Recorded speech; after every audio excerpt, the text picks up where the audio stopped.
राधे राधे। आपने जैसे तीसरा अध्याय सुना, महाराजा उल्कामुख, सात बड़े लीलावती एवं कलावती की कथा। अब हमारी 4 कथा कंप्लीट हुई है।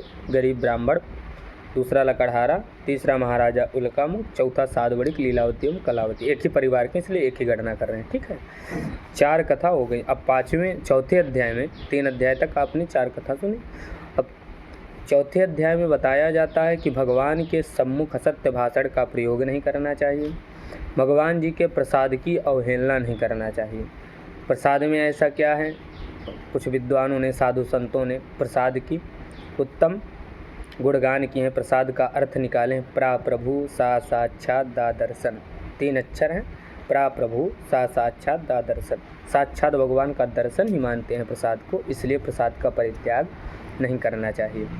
सात बड़ी को जब अपने नगर के लिए प्रस्थान करने लगे तो भगवान जी एक दंडी बाबा का रूप धारण कर उनके सामने प्रकट होते हैं और उनसे पूछते हैं, तुम्हारी नौका में क्या है। अब सात बड़ी को फ्री का धन मिला था। देखो, जब आप धनार्जन करते हो, मेहनत करते हो, मेहनत का जो धन रहता है उसमें अहंकार नहीं होता। पर अगर आपका मेहनत से अलावा धन मिलता है तो उसमें अहंकार रहता है। तो सात बड़ी को भी अहंकार था, उसने अहंकार बस कहता है कि हमारे नौका में लता और पत्ते हैं, आप बाबाओं के पास यही काम है। चलो ठीक है, अपने धन को आप छिपाना चाहे तो मत बताओ, पर जब उन्होंने कहा बाबाओं के पास यही काम है तो बाबा जी कहते हैं, अरे साधु संतों का तो धर्म ही है भिक्षा याचन करना। परंतु सात बड़ी को नहीं मानते हैं। उन्होंने जब कई बार अवहेलना किया और कहते हैं हमारी नौका में लता और पत्ते हैं, तब बाबा जी बोलते हैं तथास्तु, जैसे बोल रहे हो वैसा ही हो जाए। सारा धन लता पत्ते में बदल गया।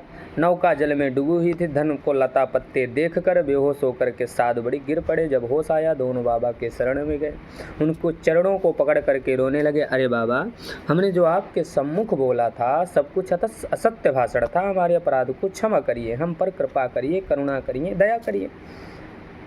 बाबा जी के बाद, क्योंकि संत हृदय नवनीत समाना, यहाँ पर ये भी कह सकते हैं आप कि मतलब संतों का हृदय बड़ा दयालु होता है। बाबा जी कहते हैं, अरे मूर्ख, तुम्हें जितनी बार सुख दुख मिलता है दोनों तुम्हारे ही कर्मों के फल हैं।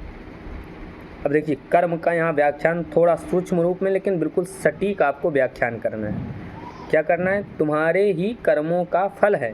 कर्म किसे कहते हैं, शरीरस् कृते इति कर्मणा, कोई भी आप कृत्य करो वो कर्म है। सो रहे हो कर्म है भाई, सोने का कर्म है। खा रहे हो खाने का कर्म है। चोरी कर रहे हो चोरी का कर्म है। किसी को मार रहे हो मारने का कर्म है। दान कर रहे हो वो भी कर्म है। पर कर्मा कर्मणा कति विधा, कर्म कितने प्रकार के हैं, 2 विधा, कर्मणा 2 विधा, कितने प्रकार के हैं, 2 प्रकार के। कौन कौन, धर्म अधर्म। इसको आप व्याख्यान कर दिए कि धर्म और अधर्म। नारायण जी इसलिए कह रहे हैं कि तुम्हारे कर्मों का लाभ है, क्योंकि आप धर्म करते हो तो आपको धर्म का लाभ मिलता है, आप पाप करते हो तो पाप का लाभ मिलता है। क्या लाभ मिलता है, एक का फल है सुख, एक का फल है दुख। गीता प्रबोधिनी नामक पुस्तक में 3 अध्याय में 16वें श्लोक की व्याख्या आप पढ़ेंगे, 13 से 16 श्लोक में आप पढ़ेंगे तो आपको कर्म की बढ़िया व्याख्या मिलेगी। उसमें लिखा भी गया है कि धर्म जो आप करते हो उसका लाभ है आपको सुख।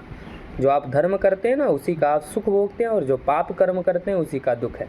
बाबा ने जब इतना समझाया साधु बड़े समझ गए, बोले कि आज से हम धर्म करेंगे। भगवान की कृपा से सारा धन भगवान ने वापस कर दिया। सारा धन लेकर के अपने नगर के लिए प्रस्थान किए। पत्नियां सुनी तो बड़ी प्रसन्न हुई। उस प्रसन्नता में सर्वप्रथम उन्होंने भगवान की पूजन की, परंतु पुत्री का लड़कपन था, जल्दी जल्दी पूजन समाप्त की। भगवान जी के प्रसाद को छोड़ करके पति के दर्शन के लिए चली गई, जिससे भगवान रुष्ट हो गए और श्राप दे दिए। पुत्री वहां गई परंतु उसका पति जल में डूब गया, क्योंकि उसने प्रसाद ग्रहण नहीं किया। पुत्री बड़ी दुखी हुई पर भगवान पर कोई दोषारोपण नहीं लगाया। देखिए, हमको कष्ट मिले, कष्ट तो हमारे पाप कर्मों का ही मिलता है भाई। सीधे सीधे कर्म का भी हम व्याख्यान सुने ना कि पाप कर्म की वजह से हमको दुख मिलता है। अगर दुख मिलता है तो पाप कर्मों का हमको प्रायश्चित करना चाहिए। पुत्री भी वहाँ प्रायश्चित करती है, प्रभु जी मैंने कौन सा अपराध कर दिया जिससे मुझे ये दुख मिल रहा है, लगता है मुझे साध्वी हो जाना चाहिए। मन में विचार करती है, पति के चरण पादुका को उठाती है, वनगमन के लिए जाने लगती है। पर भगवान हमारे करुणा बता रहे हैं, ऐसे कैसे जाने दे सकते हैं। उन्होंने तुरंत एक क्षण नहीं लगा, आकाशवाणी में बोले, पुत्री घर जा, प्रसाद ग्रहण कर, तुम्हारा पति मिलेगा, इसमें संशय नहीं है। पुत्री दौड़ी दौड़ी घर गई, भगवान जी का प्रसाद ग्रहण किया, पुनः पति का दर्शन किया। सब लोगों ने विधि विधान से नारायण भगवान की कथा करी, अच्छे अच्छे कर्म करना प्रारंभ कर दिए और अंत में मोक्ष पद को चले गए। इस प्रकार यह 5वां अध्याय पूरा हुआ। बोलिए वृंदावन बिहारी लाल की जय। इस प्रकार आप 5 मिनट में ही 5वां अध्याय भी सुना सकते। चौथा अध्याय पूरा हुआ है, 5वां नहीं, राधे राधे।